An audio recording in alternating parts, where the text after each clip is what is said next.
Hello दोस्तों, स्वागत है आप सभी का आपके अपने चैनल गुरुमंत इंस्टीट्यूट में। आज की ये वीडियो 12th क्लास की केमिस्ट्री की वीडियो है।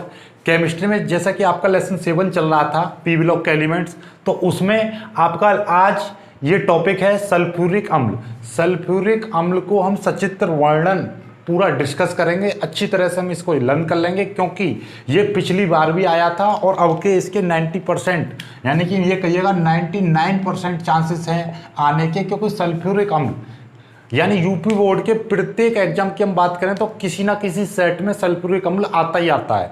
यूपी बोर्ड का कोई भी सेट देख लेना, सल्फ्यूरिक अम्ल से क्वेश्चन बनता ही बनता है, ठीक है। तो किसी ना किसी सेट में तो आप एक यूपी बोर्ड के अलावा जितने भी आरबीएससी के बोर्ड हैं उनमें भी ये काफ़ी बार आ चुका है प्रश्न, और बाकी हम बात करें एमपी बोर्ड, बिहार बोर्ड की, उनमें भी ये बहुत ज़्यादा इंपॉर्टेंट है। तो इसलिए हम इसको प्यार से समझेंगे। देखिएगा, तो सल्फ्यूरिक अम्ल की हम यदि बात करें तो इसका सूत्र क्या होता है। सल्फ्यूरिक अम्ल का सूत्र होता है H2SO4।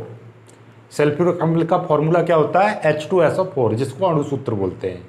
कभी कभी कॉम्पिटिटिव एग्जाम में ये सूत्र पूछ लेता है, या कभी कभी कह देता है कि इसका अणुभार निकालो। तो इसका अणुभार कितना हो जाएगा, अणुभार भी ज्ञात कर लेते हैं इसका साथ के साथ। अणुभार देखिए H का होता है 1 गुणा लग रही है 2 अणु है तो 2 प्लस S का कितना होता है 32 होता है प्लस, और O का 16 होता है, और ये 4 अणु है ये, यानी सभी के मैंने क्या लिख दिए, एटॉमिक मास लिख दिए, ठीक है। अब इन दोनों को हम क्या लिख देंगे, इनको जोड़ दीजिए, 2 1 2 प्लस ये कितना हो जाएगा 32 प्लस 16 चौके कितना हो जाएगा 64, ठीक है। अब इसको जोड़ेंगे कितना हो जाएगा 4 और 2 6 और 2 कितना हो जाएगा 8 हो गया। 6 और 3 कितना हो जाएगा 9, 98 आ जाएगा। तो इसका अणुभार कितना होता है 98 होता है, 98। क्लियर होगी बात। अब बात आ जाती है, देखो ये समझ लिए, इसको हम बोलते हैं केमिस्ट्री की भाषा में अम्लराज। क्या नाम से जानते हैं हम इसको, अम्लराज। अम्लराज यानी कि अम्लों का राजा कहलाया जाता है ये, अम्लों का राजा। अम्लों का राजा क्यों कहलाया जाता है, क्योंकि ये हमारे दैनिक जीवन में जितने भी उद्योग हैं, जितने भी हमारे छोटे मोटे कारखाने हैं, जितनी भी छोटी मोटी फैक्ट्रियां, छोटी मोटी से लेकर बड़ी फैक्ट्रियों तक, यानी हर किसी फैक्ट्री में मोस्टली सभी में ये किसी ना किसी रूप में मिलता है, किसी ना किसी रूप में इसका यूज होता है। किसी भी फैक्ट्री में, किसी भी आपके इंडस्ट्रियल एरिया में चले जाओ, यानी कि किसी भी औद्योगिक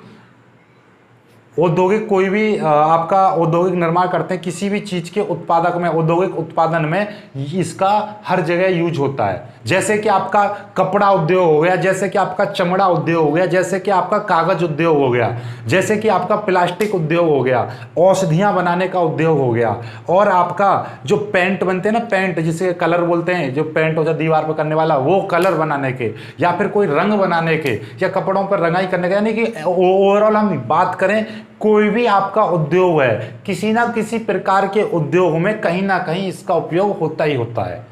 किसका, सल्फ्यूरिक अम्ल का। इसीलिए ये अम्लों का राजा कहा जाता है, क्योंकि ये मुख्य रूप से बहुत ही ज़्यादा उपयोगी और बहुत ही ज़्यादा महत्वपूर्ण यौगिक होता है, और इसीलिए इस पर से प्रश्न बनता है, ठीक है। तो अब ये हो गया हमारे अम्लराज के बारे में समझ में आया। अब हमारे बात करते हैं कि इसकी बनाने की विधि।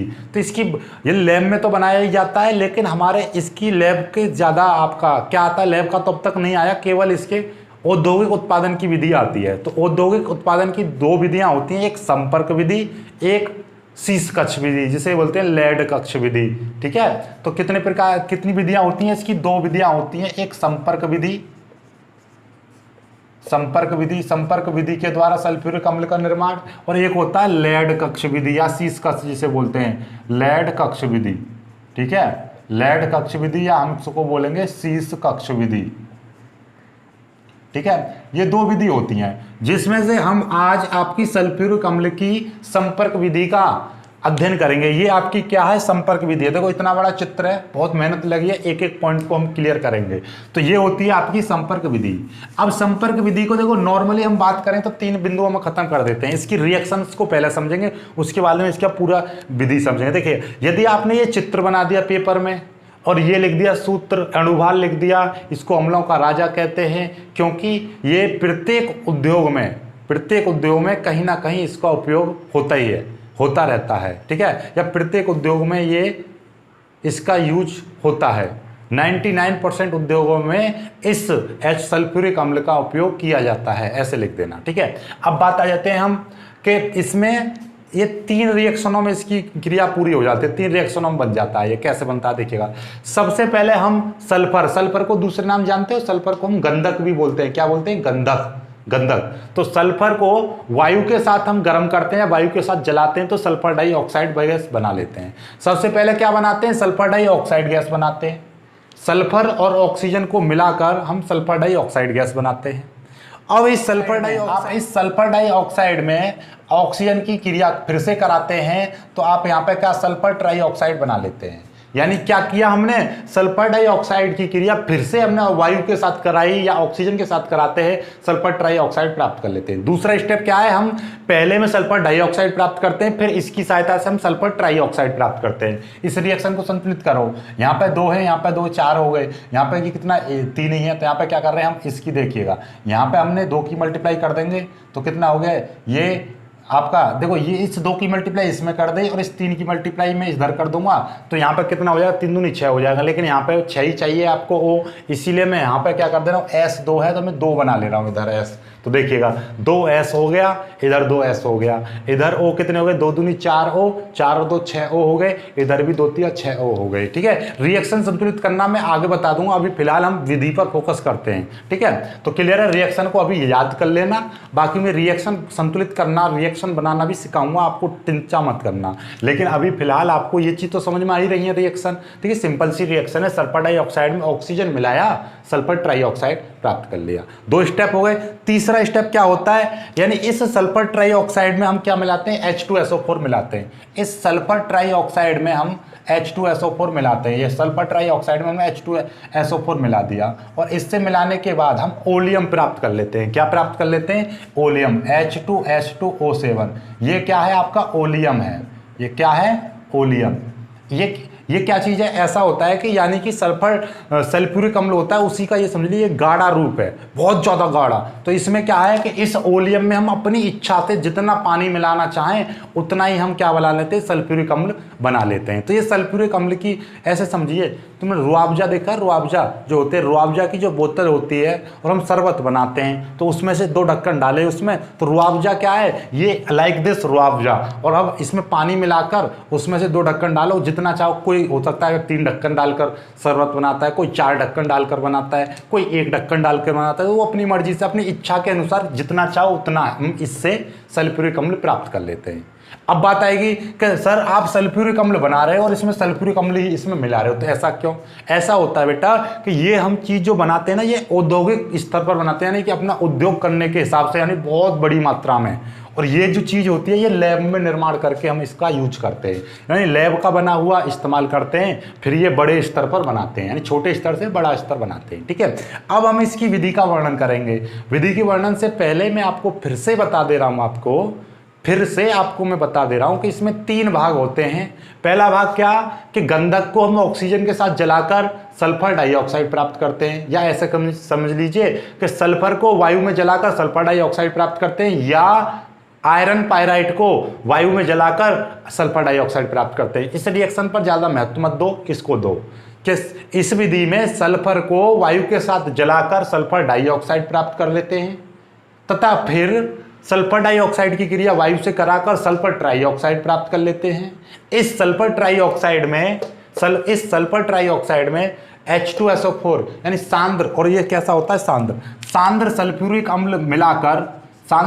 अम्ल मिलाकर ओलियम प्राप्त कर लेते हैं। इस ओलियम से अपनी इच्छा के अनुसार सल्फ्यूरिक अम्ल प्राप्त किया जाता है। इसी को हम औद्योगिक विधि कहते हैं। यदि ये चित्र बना लिया और इतनी थ्योरी लिख दी जो मैंने लिखा है तो उससे भी आपको पूरा नंबर मिल जाएगा। लेकिन अब इस विधि को समझते हैं कि ये चित्र मैंने क्यों बनाया है, इस चित्र के अनुसार समझते हैं, चित्र की क्रिया विधि को समझते हैं कैसे बनेगा एक एक पॉइंट को।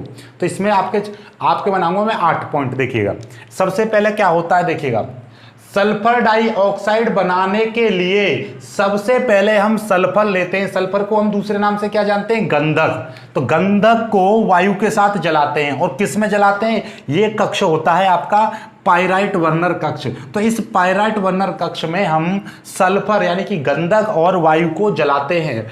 इस पाइराइट कक्ष में सल्फर और गंधक को हम जलाते हैं तो यहां पर आपकी सल्फर डाइऑक्साइड बन जाती है। इस कक्ष में आपकी सल्फर डाइऑक्साइड गैस बन जाती है। ये सल्फर डाइऑक्साइड गैस को हम इसमें प्रवाहित करते हैं, किसमें, धूल कक्ष में प्रवाहित करते हैं। इस सल्फर डाइऑक्साइड गैस को हम धूल कक्ष में प्रवाहित करते हैं। इस धूल कक्ष में क्या होता है, इसमें पहले से यहाँ पर धूल के कण मौजूद होते हैं, इसमें पहले से यहाँ पर थोड़ी सी गंधक की मात्रा भी पाई जाती है, गंधक के कण भी होते हैं इसमें। और यहाँ पर क्या होता है, ऊपर से इसमें भाप डाली जाती है। ऊपर से क्या डाली जाती है, भाप डाली जाती है।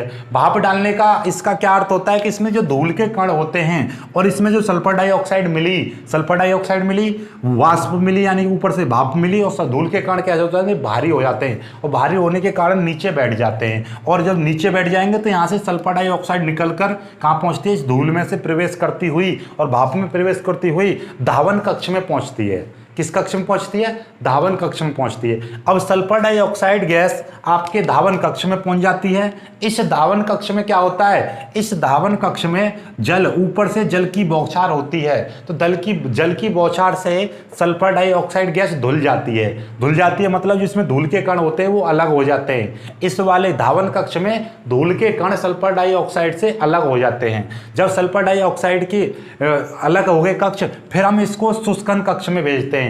इस कक्ष में ऊपर से सांद्र सल्फ्यूरिक अम्ल की बौछार आ रही होती है, तो ये बौछार क्या कर लेती है, इसका शुष्कन कर देती है। यानी कि जो यहाँ से सल्फर डाइऑक्साइड गैस यहाँ से अब यहाँ पर पहुँच गई सल्फर डाइऑक्साइड गैस, और सल्फर डाइऑक्साइड गैस इस शुष्कन कक्ष में से क्या कर लेती है, जहाँ से आपका सल्फ्यूरिक अम्ल ऊपर से गिर रहा होता है, तो ये सल्फ्यूरिक अम्ल क्या कर लेता है, उसकी नमी को सोख लेता है यहाँ से, क्योंकि यहाँ पे धोई थी अभी सल्फर डाइऑक्साइड गैस, तो इसमें से नमी को सोख लेता है ये। तो अब ये शुष्क सल्फर डाइऑक्साइड गैस आपकी इस शुद्धिकरण कक्ष में पहुंचती है। इस शुद्धिकरण कक्ष में क्या होता है, इस शुद्धिकरण कक्ष में यहाँ पे आपका प्लेटिनम लगी होती है, प्लेटिनम की ये कक्षें छड़ें होती हैं, यहाँ पर प्लेटिनम लगा होता है, और इस शुद्धिकरण कक्ष में इस गैस का क्या होता है, शुद्धिकरण होता है। जब इस गैस का यहाँ से शुद्धिकरण होगा, फिर ये क्रिया इसमें संपर्क कक्ष में जाती है। शुद्धिकरण से ये क्रिया आपकी, ये जो गैस है आपका इसमें जाती है, परीक्षण बॉक्स से होती हुई इसमें संपर्क कक्ष में जाती है। इस संपर्क कक्ष में क्या होता है, इस संपर्क कक्ष का ताप 450 से 500 डिग्री सेंटीग्रेड रखा जाता है, और इसमें एक लोहे की नालियाँ लगी रहती हैं। ये लोहे की नालियाँ बनी होती हैं। इस लोहे की नालियों में क्या होता है, इस लोहे की नालियों में V2 यानी वेनेडियम पेंटाऑक्साइड V2O5 उत्प्रेरक का कार्य करता है, इसमें ये भरा रहता है। या यहाँ पे कहिएगा कि ये प्लेटिनम का एस्बेस्टस इसमें भरा रहता है, प्लेटिनम कृत एस्बेस्टस इसमें भरा रहता है। अब इसमें यहाँ पर क्रिया होती है, सल्फर डाइऑक्साइड की क्रिया, यहाँ पर वायु प्रवाहित करते हैं, यहाँ पर वायु की और आपकी किसकी, सल्फर डाइऑक्साइड यहाँ से जो आई है, शुष्क सल्फर डाइऑक्साइड जो आई है उसकी क्रिया होती है, और यहाँ से आपका सल्फर ट्राइऑक्साइड बनने लगता है। यहाँ से सल्फर ट्राइऑक्साइड इस कक्ष में पहुँचता है, इसको अवशोषक कक्ष बोलते हैं। इसको क्या बोलते हैं, अवशोषक कक्ष बोलते हैं, अवशोषक कक्ष बोलते हैं। तो ये सल्फर ट्राइऑक्साइड अवशोषक कक्ष में पहुंचती है। इस कक्ष में आपका यहाँ से सांद्र सल्फ्यूरिक अम्ल टपक रहा होता है, तो ये सल्फ्यूरिक अम्ल से क्रिया करके यहाँ से ओलियम बना लेती है। इस ओलियम में आपका क्या होता है, इस ओलियम में आप जल की मात्रा मिलाकर अपनी इच्छा के अनुसार सल्फ्यूरिक अम्ल प्राप्त कर लेते हैं। यानी कि जितना इसमें क्या होता है कि आपका जैसे हमें सांद्र प्राप्त करना है या गाढ़ा प्राप्त करना है, मतलब इसमें ज़्यादा पानी मिला दोगे तो वो कैसा हो जाएगा, आपका तनु सल्फ्यूरिक अम्ल कहलाएगा। यदि ये थोड़ा गाढ़ा रहेगा तो उसको बोलेंगे हम सांद्र सल्फ्यूरिक अम्ल। यानी कि ये अपनी इच्छा के अनुसार हमें प्राप्त कर लेते हैं। आई होप कि आपको समझ में आ गया होगा। एक बार और मैं आपको बताऊँगा, एक बार फिर से मैं बताऊँगा, बिल्कुल स्टेप बाय स्टेप धीरे धीरे करके देखिएगा कि सबसे पहले आपको मैं सारी की थ्योरी भी दे दूंगा, आप चिंता मत करो, ऐसे लिखना चाहो ऐसे लिख देना, पूरा एक साथ लिख देना, ठीक है। या फिर आप एक एक कक्ष का नाम डालना, पहले पाइराइट कक्ष या पाइराइट बर्नर डालना, पहले हेडिंग डालना आप पाइराइट बर्नर, पहली हेडिंग डालनी है आपको पाइराइट बर्नर। पाइराइट बर्नर में कैसे करोगे आप कि इसमें इस पाइराइट बर्नर कक्ष में हम गंधक और वायु को आपस में जलाकर SO2 प्राप्त करते हैं। पाइराइट कक्ष में गंधक और वायु को आपस में जलाकर SO2 गैस प्राप्त कर देते हैं। या आप लिख सकते हो, या इस पाइराइट कक्ष में आयरन पाइराइट और वायु को जलाकर SO2 गैस प्राप्त करते हैं। तो मतलब इस कक्ष का काम क्या है, इस कक्ष का काम होता है SO2 प्राप्त करना। क्लियर होगी।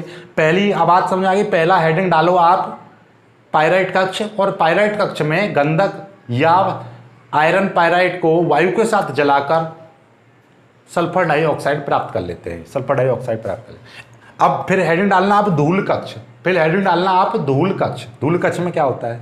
धूल कक्ष में धूल के कण, गंधक के कण और प्लेटिनम के कण मौजूद रहते हैं।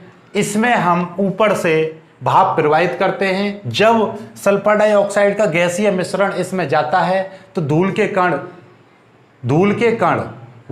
यहां से भारी हो जाते हैं, धूल के कण भारी हो जाते हैं, जिससे कि धूल के कण नीचे बैठ जाते हैं।